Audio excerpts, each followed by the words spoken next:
مسند ابی اعلیٰ میں حضرت انس بن مالک رضی اللہ تعالیٰ عنہ سے ایک حدیث ملتی ہے جس میں نبی کریم صلی اللہ علیہ وسلم نے ارشاد فرمایا کہ من کن له ثلاث بنات او ثلاث اخوات فاتقوا الله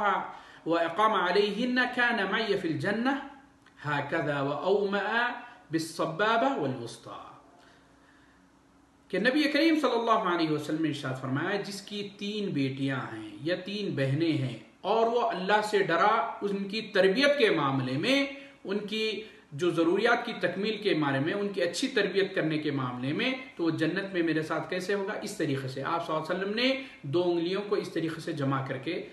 اشارہ فرمایا کہ وہ جنت میں مجھ سے اتنا قریب ہوگا. امام البانی رحمۃ اللہ علیہ نے اس حدیث کو سلسلہ الحادیث صحیحہ میں ذکر کیا. اسی طریقے سے ہم کو ایک اور حدیث انس بن مالک رضی اللہ تعالی عنہ سے صحیح مسلم میں ملتی ہے. نبی کریم صلی اللہ علیہ وسلم نے ارشاد فرمایا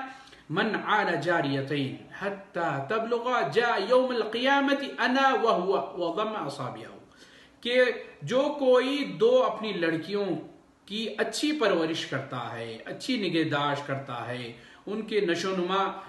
کے لیے اچھا ان کی تربیت کرتا ہے یہاں تک کہ وہ بالغ ہو جائیں، بڑے ہو جائیں، تو وہ یوم قیامت کے دن اس طریقے سے آئے گا کہ وہ میں اور وہ اس طریقے سے ہوں گے. یعنی قیامت کے دن نبی کریم صلی اللہ علیہ وسلم کے قریب ہوگا وہ شخص، جس طریقے سے 2 انگلیاں اتنے قریب ہیں اس طریقے سے